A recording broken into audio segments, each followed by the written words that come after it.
human awareness breaching the walls, the frequency walls of this simulation matrix, because beyond it, you start tapping in to the infinite level of reality beyond this simulated nonsense.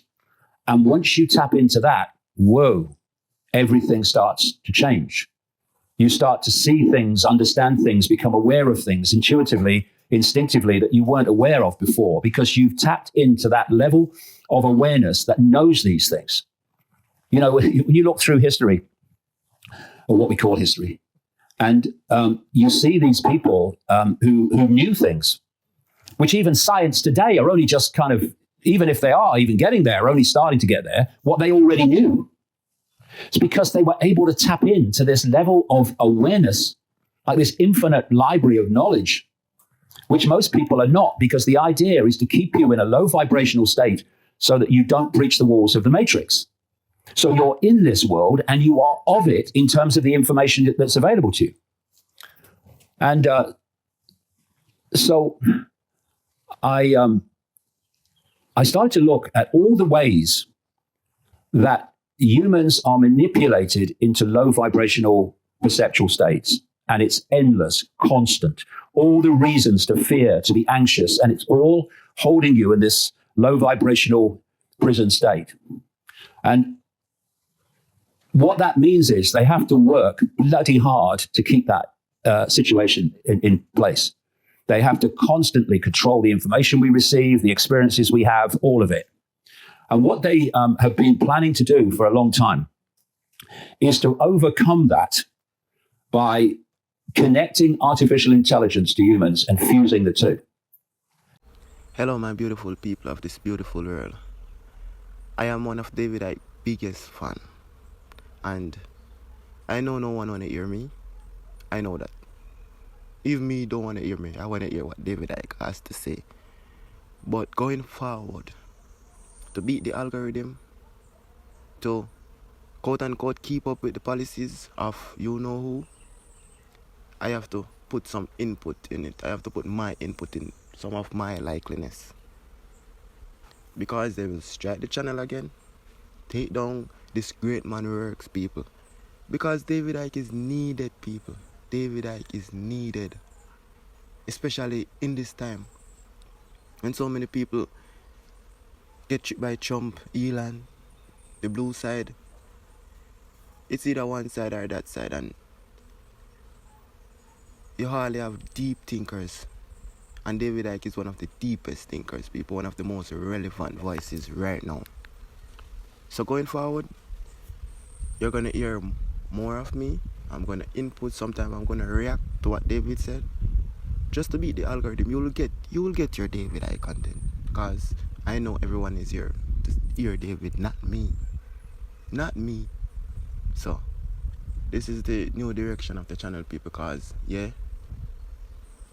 I had not me, but David Icke had a 25,000K channel. And they strike it, people. Community guideline strike. And they're not giving the reason. They're not giving the reason, people. Even recently, last week, I saw a Corbett report put up a video where he was reinstalled on YouTube. Resurfaced on YouTube. So, Corbett like really exposed YouTube silly policies, people.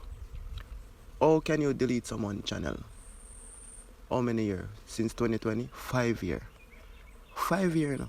And you just put it up back. No explanation given. Nothing. Eh? We know what they're doing to people. They're trying to silence people, hinder our potential of thinking and waking up to a level. So this is the fight. So I hope you'll still support the channel, guys, because it's the, as I said, people, it's the message. Yes, I am Jamaican. I am a Jamaican. And that does show you David Icke reach, people. That does show you David Icke reach. So this is me, and going forward, you'll be hearing from me. Just listen to the message. David Icke will still be the most prevalent voice you're gonna hear, but I have to input. to keep up with YouTube policies. That's what they told me. So, yeah. Love. See you on the next one, guys. I can't remember the name of the book. It's the one with the pastel cover. I think it's either The Dream or Deception. Yeah.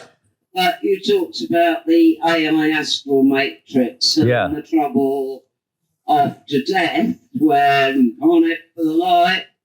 That was, about 10 years ago you wrote that? And I wondered if you've had any new information on that since. Oh, yeah. Very interesting questions. Perception, deception. Thank you very much, Matt. Yeah, these are very interesting questions. That was the perception deception. And it's funny, the perception deception, that's what the conspiracy is. And so what I can start with is going on from that last question, because again, once I'd started to understand, like in the early part of the 90s, about this global cult and how it functioned, the next question was, when did it start? And you start going back, at least in our perception of history, that's a whole nother story. You go back into the ancient world and Babylon and places like that. And then the next question is, okay, it comes out through the Roman Empire, which was a massive, massive step on this road to global control. Okay, so people have been born, they've played a part in advancing this agenda in the secret societies, etc.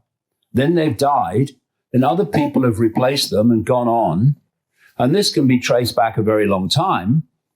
So there must be a force that spans that's been coordinating it all. And then you start going into other dimensions of reality. And, it's not difficult. When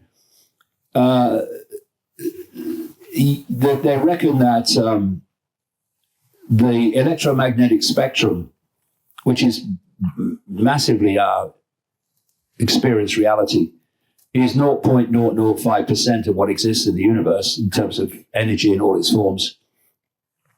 And that visible light is a smear of the 0.005%. Some say it's as high as 0.5%. Doesn't matter, it's tiny. You realize that talking about other dimensions is hardly far bloody out. And where are those dimensions? They're here. I'm looking now. I'm seeing trees in the background. I'm seeing the buildings, people, chairs. And in between those people and those forms looks to me to be empty space. It's not empty space, but it's outside of what I can see, which is almost everything in terms of the human body. And so we're actually looking into another dimension now without realizing it. And so I started to, and again, this is an interesting point, which I can recommend to people. Ever since I started wanting to know, that intent draws towards you information in the form of energy. It's what information is, what everything is in the end. Well, not absolutely everything, but everything in the known universe, created universe. And that intent, I want to know, attracts to you this information. And so when I went on this journey in 1990, information, synchronicity, whatever you want to call it, was coming to me all the time in abundance, still is. And it's like when you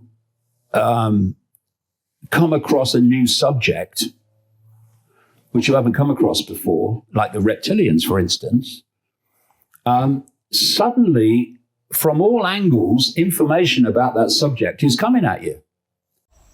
The reptilian theory, the most divisive and polarizing theory from David Icke.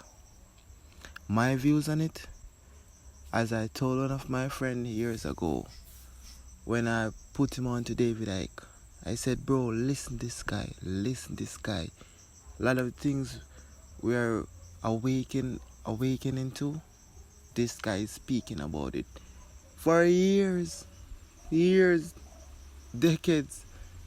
So when we just realize this in our groups and in our peers, because our friends, our family, they're not able to think like this, they're not able to grasp this information. So I said, bro, listen, I'm not telling you I believe in it, because I am a person like this. I need some concrete proof. I need to see it, experience it, feed it myself before I am going to come and defend it 100% and put my neck on the block. But thinking about it, I said, I'm not going to write off this theory. I'm not going to write off it, because what do we know? Most things we said we know last year, it has been proven to be frivolous, farce, crazy people. And this was in 2020, and you know that for that period, what that period was like. And 2020 was like an informational age. A lot of information, a lot of people was researching and seeking knowledge and information. And I said, bro, you have to, I'm not telling you to believe it, but just think about it. And I still hold on to that this day, people. It's not weird as we think. It's not that weird. It's just our knowledge is very limited. Our perception is very, as them say, it's very small, people. It's like a small circle you can make with your hand. So it's small. So I'm not going to write it off. And people laugh after David, cheer him, mock him, as they did with many other things, as David usually point out. So why am I going to cheer him now and mock him and say no? And like my friend, he doesn't like David Icke.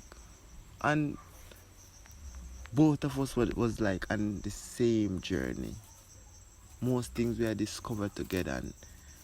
But I don't know, he just didn't like that reptilian thing.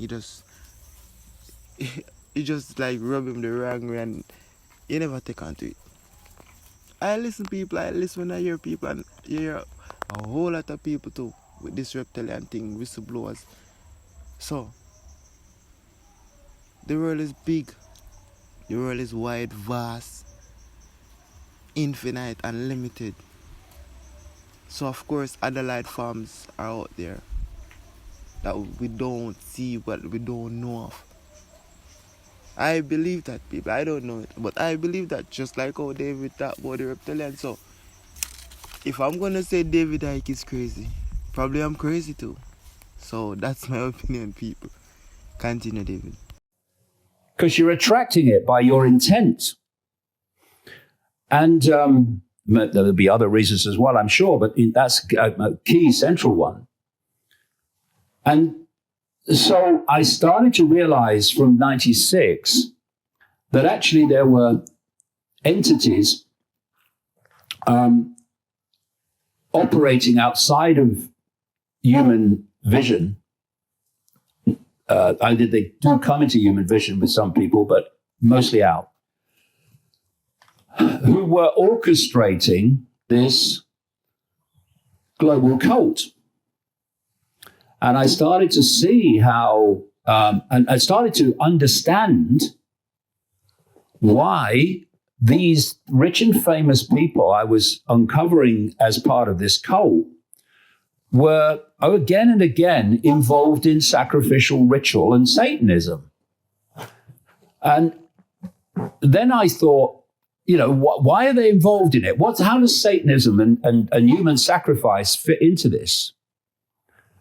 And then you start to think, well, of course they've been doing this since the ancient world, into the ancient world. So what's going on? And you realize that what the ancients were doing their sacrificial rituals to, the gods, appeasing the gods, were the same entities, consciousness distorted, that these people today in this cult are doing the rituals to. And so who were these entities? All over the world, we talk about the Greek pantheon of gods, Zeus and all these others.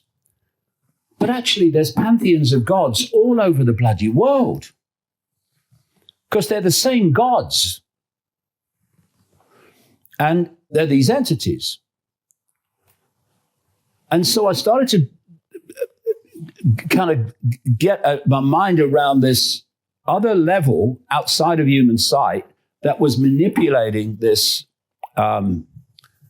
manipulating humans through this cult. And then as you go, okay, so what don't I know? Then I get into this whole arena of a simulation, a simulated reality to control what? Perception of reality. And so then you think, why? Why are they doing this? And you start to realize, as you research this, through various and many sources, that these entities, which are in the end an expression of a distorted state of consciousness. People talk about Satan in Christianity and the devil. They talk about Shaitan in Islam. They talk about Yod-Baoth, the demiurge in the Gnostic belief system, and so on and so forth. That for me is, and they all have the same concept. And what I'm doing when I'm researching is I'm looking for patterns of agreement. You find endless patterns of disagreement in the detail, but what are the patterns of agreement? And there's a real obvious pattern of agreement that there is some force in the hidden from humans that are manipulating human society. And so I started to realize that these entities, this consciousness, was feeding off human energy, feeding off a particular type of human energy, low vibrational human energy, based on fear, based on anxiety, based on depression, based on resentment, regret, hatred, all these low vibrational emotional states. They were feeding off it. It's like Morpheus in the Matrix, who held up the battery and said, the Matrix is a computer-generated dream world designed to turn humans into one of these. And I started to realize, not just from ancient, the ancient belief systems in this bad copy of which is the simulation, but increasingly, mainstream science is focusing upon the fact that this does look like it's a simulation. It does start to answer a lot of mysteries if you believe that. So why? One, it's designed to put humanity in a low vibrational state, thought, emotion, perceptional state, to feed off this low vibrational energy, which we're giving out all the time, depending on the thoughts and emotions involved. But there's one big thing, and I am coming around to the AI because this is a big punchline of this. They have to stop human awareness breaching the walls, the frequency walls of this simulation matrix, because beyond it, you start tapping in to the infinite level of reality beyond this simulated nonsense. And once you tap into that, whoa, everything starts to change. You start to see things, understand things, become aware of things intuitively, instinctively that you weren't aware of before, because you've tapped into that level of awareness that knows these things. You know, when you look through history, or what we call history, and you see these people who knew things, which even science today are only just kind of, even if they are even getting there, are only starting to get there, what they already knew. It's because they were able to tap into this level of awareness, like this infinite library of knowledge, which most people are not, because the idea is to keep you in a low vibrational state so that you don't breach the walls of the matrix.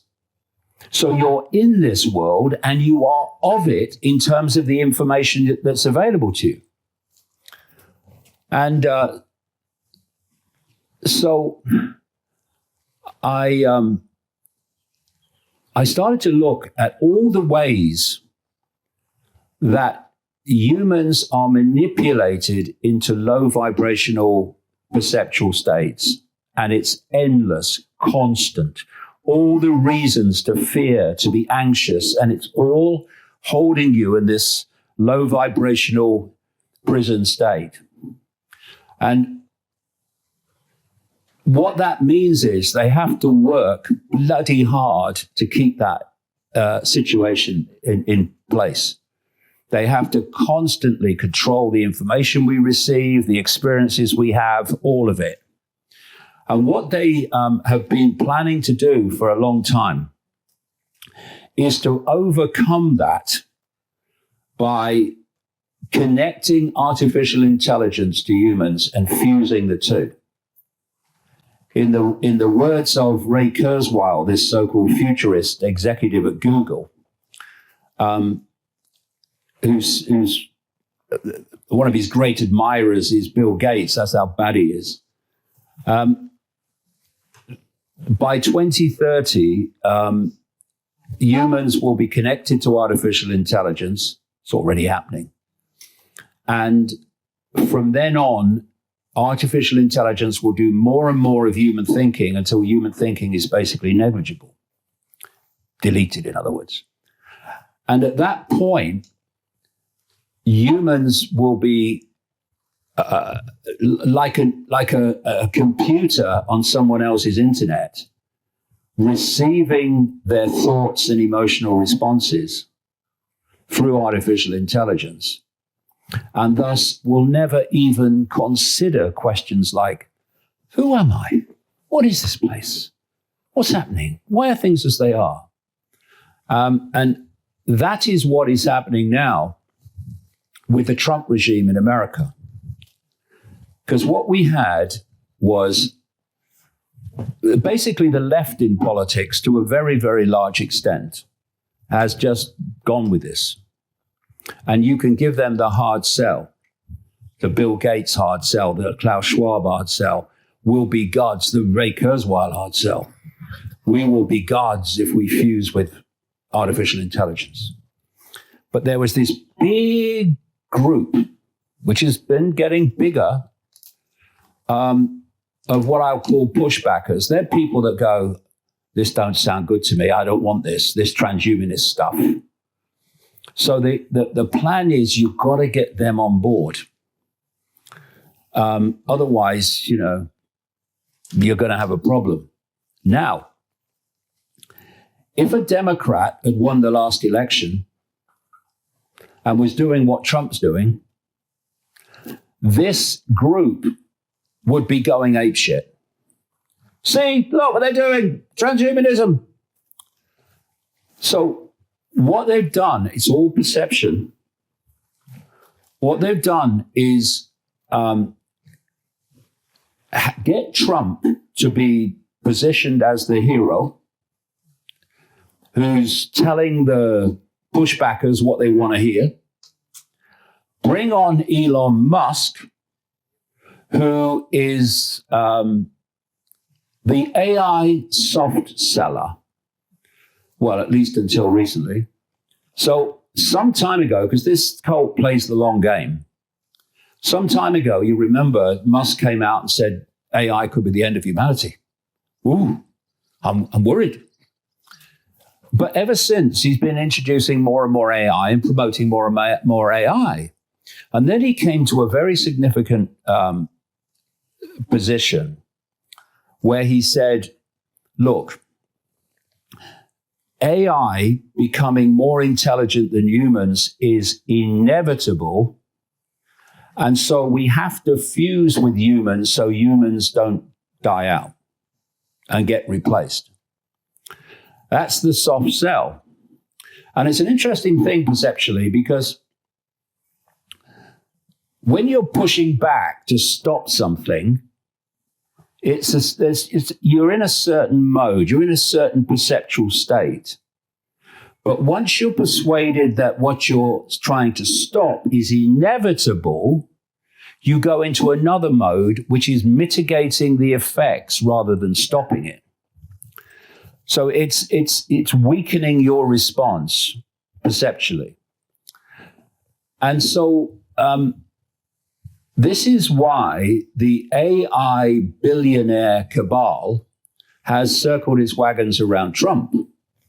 Your Peter Thiel's, your Elon Musk's, your Mark Andreessen's, David Sachs, who's a close buddy of Peter Thiel and Andreessen and Musk. He's now Trump's AI czar, advising him on AI. And if you remember, 2 days into the Trump presidency, 2 days, you had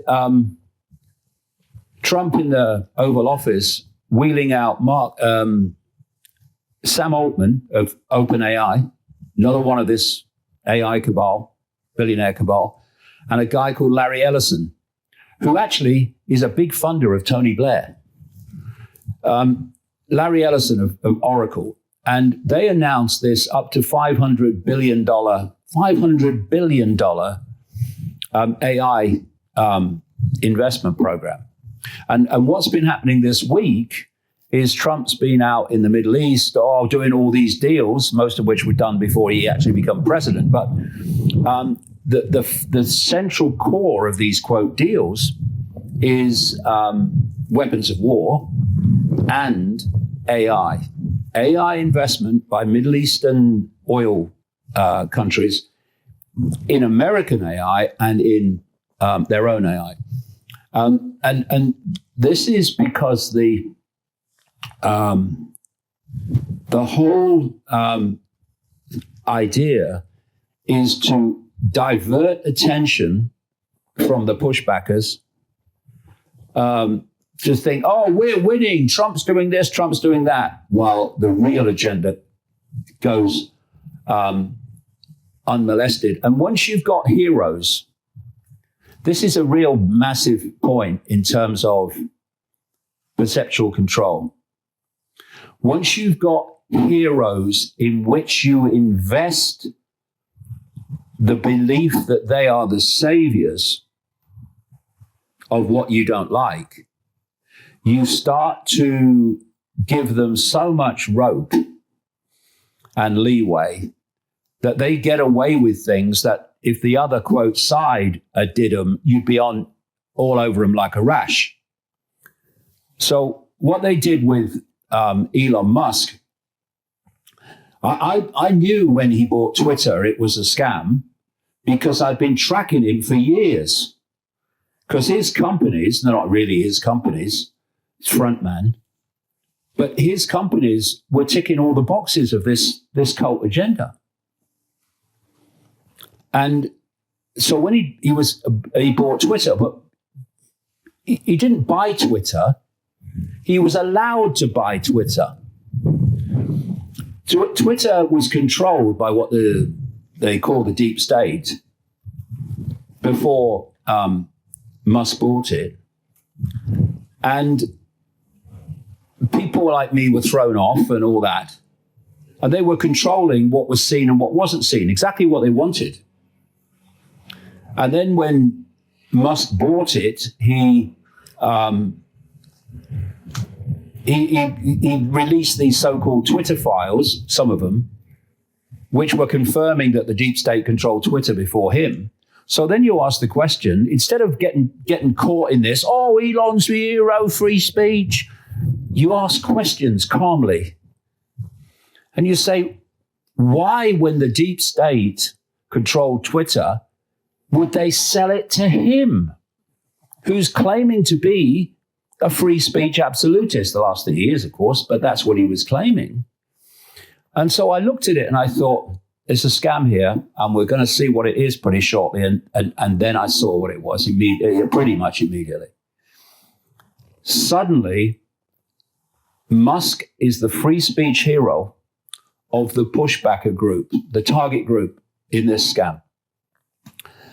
And before, they were pointing to Musk and saying, this guy is pushing the transhumanist agenda. But after he bought Twitter, stopped. They weren't anymore doing that. In fact, as I was pointing that out, I would get lots of abuse. Still do. Because I'm saying what was being said before, but you can't say it now because he's a free speech hero.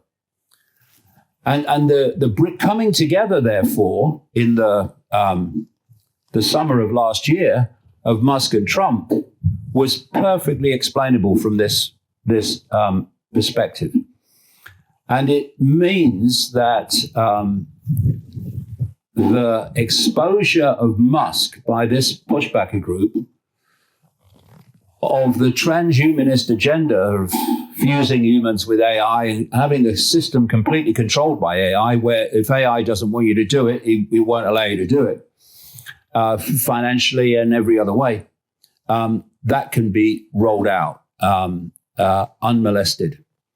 And that's what's happening. And so the real big picture reason is once that connection's made, you have a situation where you can hold people in a low vibrational mental and emotional state so that they don't start perceiving and asking the questions that you don't want them to ask. But having said that, this perceptual control, this matrix, is it's the two-stone weakling compared with consciousness. Consciousness, true consciousness you connect to beyond the limitations of this matrix nonsense. And you bring that knowledge and power and energy into this reality by that connection. It can override anything. Anything. And that's why they don't want you to do that. And why they're quite happy for this awakening, stop, no further, to happen, and not that awakening. They don't want that. And that's what the real AI agenda is all about, I would say. It's not with authority, it's with the acquiescence of the people to authority. Fascism and communism is never imposed by communists or never happens because of communists and fascists. There's never enough of them. Fascism, communism, and tyranny comes in because of the acquiescence of the population to fascism, tyranny, and communism. That's how it happens.